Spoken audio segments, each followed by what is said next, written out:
एक बार गौतम बुद्ध का एक अनुयायी जो कि सालों से गौतम बुद्ध के आश्रम में आ रहा था, वह उनके प्रवचन सुनता, आश्रम में ध्यान आदि करता और फिर चला जाता। लेकिन अचानक कुछ दिनों से उसने आश्रम में आना ही बंद कर दिया था।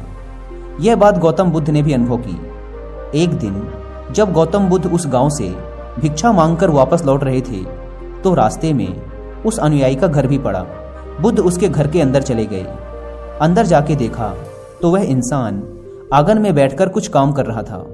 बुद्ध को देखते ही वह जल्दी से हाथ जोड़कर उनके सामने खड़ा हो गया।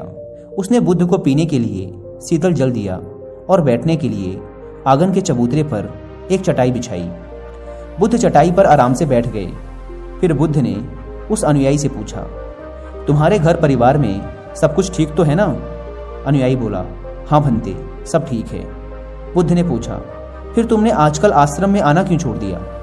यह सुन वह अनुयायी थोड़ा सा शर्मिंदा होने लगा। फिर बोला, अब मैं आपको कैसे बताऊं बुद्ध? गौतम बुद्ध ने कहा, तुम निसंकोच कह सकते हो।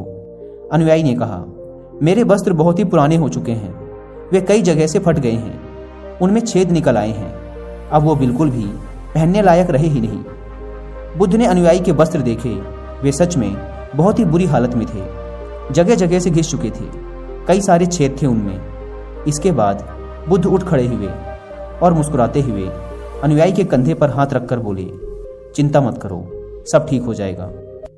शाम के समय जब आश्रम से सभी अनुयायी बुद्ध के प्रवचन सुन घर वापस जा रहे थे तो बुद्ध ने अपने एक धनवान अनुयायी को रुकने के लिए कहा।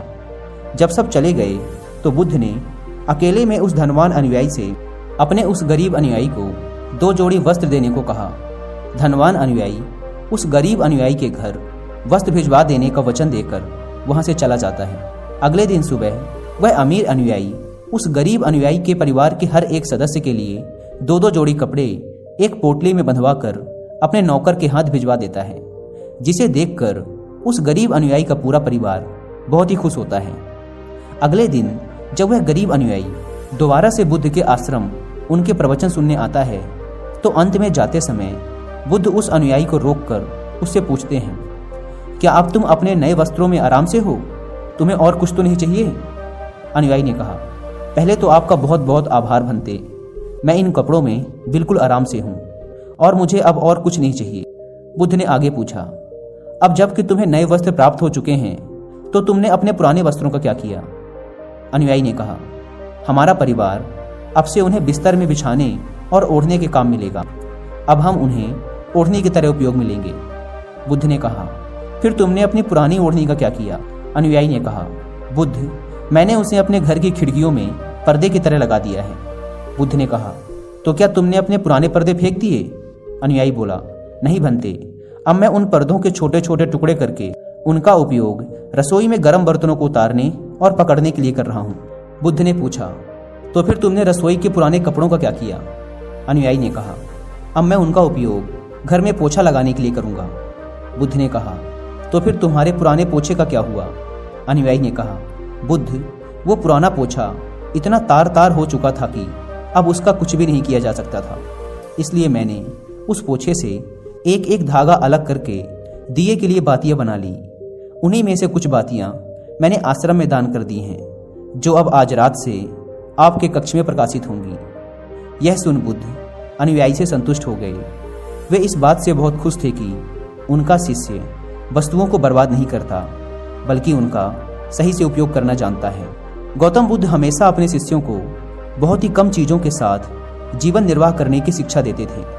साथ ही उनका यह भी मानना था कि यदि हमारे पास कुछ भी हमारी ज़रूरत से अधिक है तो हमें उसे दूसरे ज़रूरतमंद लोगों को दे देना चाहिए।